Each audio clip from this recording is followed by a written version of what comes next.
For all its flaws and foibles, the sport of boxing always manages to come up with compelling mega fights, and when they happen, they make all of the hassle of being boxing fans seem worth it. This unfortunately is not always the case.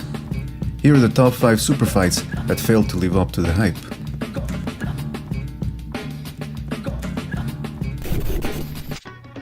On March 13, 1999, the heavyweight division was finally ready for an undisputed champion. Lennox Lewis, the WBC titleist, squared off against Evander Holyfield, who held both the WBA and IBF belts. Taking place in front of more than 20,000 people at Madison Square Garden, the expectations for a fight between the 6'5" Lewis and two-time Mike Tyson conqueror Holyfield were set high. As it turns out, they should have been lower. Other than an exciting third round, the fight was an uneventful spectacle that saw two reluctant boxers unwilling to mix it up. To make matters worse, the fight, clearly dominated by Lewis, was declared a draw. In the end, boxing's reputation suffered another blow. Fans were left disappointed again, and Lewis was robbed of a deserved victory. Perhaps the only winner was Don King, who momentarily held on to a piece of the heavyweight championship and secured another multi-million-dollar rematch for his fighter Holyfield. Now we gonna do it again! September 18, 1999. WBC welterweight titleist Oscar de la Hoya squared off against IBF title holder Felix Trinidad. With the year 2000 approaching and the fears of Y2K looming large, a fight between two hard-hitting, undefeated fighters was the best going-away gift before the end of the world arrived. As soon as the bell rang, however, it became clear that de la Hoya was intent on putting his power-punching ways behind him. Using fleet feet and a sharp jab, de la Hoya danced around Trinidad and bloodied the Puerto Rican's nose in the process. Then, in what would go on to be one of the most miscalculated moves in boxing history, de la Hoya chose to run during the championship rounds. Unimpressed by his performance, the judges rewarded Trinidad with a majority decision. The fight ended up making 1.4 million pay-per-view buys and made everyone involved a large profit margin, but for boxing fans, the end of the world could not come soon enough. On July 8, 2002, one of the most anticipated fights of all time took place between undisputed heavyweight champion Lennox Lewis and the ever-infamous Mike Tyson. Having been spoken about for years, the fight finally took place, though not before the obligatory boxing drama, which saw the promoters scrambling to secure a location for the fight due to Las Vegas' unwillingness to give Tyson a boxing license.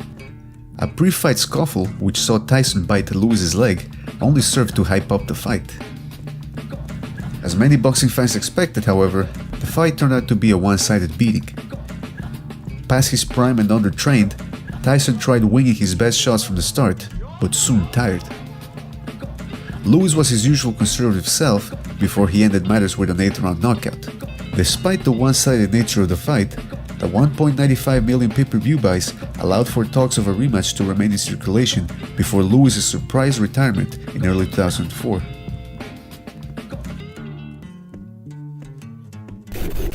September 14, 2013. Always on the lookout for a big money fight, Floyd Mayweather took on undefeated rising Mexican star Saul Canelo Alvarez. Many expected Canelo's size and punching power to present serious problems for the pound-for-pound king. Such was the anticipation for the fight that it ended up generating 2.2 million pay-per-view buys and set a new ratings record in Mexico. In hindsight, that was probably a bad thing, as the fight turned into a mismatch as soon as the bell rang. Within 5 rounds, it was clear that Mayweather was too slick and fast for the younger Canelo. To make matters worse, both men refused to press the issue, resulting in a lackluster affair unworthy of the massive audience it generated. The king of the bombs couldn't have happened at a worse time. With 4.4 million people watching on pay-per-view and millions more around the world, the most anticipated fight in boxing history also turned out to be one of the most disappointing. Mayweather, fighting like only Mayweather could, adopted a strategy of luring Pacquiao into eating counter right hands and clinching whenever the tactic failed. The Filipino, for his part, showed a poor understanding of cutting off the ring and neglected to work his opponent's body. After 12 rounds of inaction, the judges rewarded Mayweather with a unanimous decision. Pacquiao went on to complain about the verdict, but his grievances paled in comparison to those of fans who shelled out $100 to watch two overpaid fighters refuse to take risks. To give you an idea of how bad this fight was, it single-handedly destroyed Mayweather and Pacquiao's box office appeal. Pacquiao's recent pay-per-view numbers have been greatly reduced, and Mayweather has been relegated to calling out UFC fighters just to earn a buck. Those were BDA's top 5 super fight bombs. Tell us what you think in the comment section, and don't forget to like and subscribe.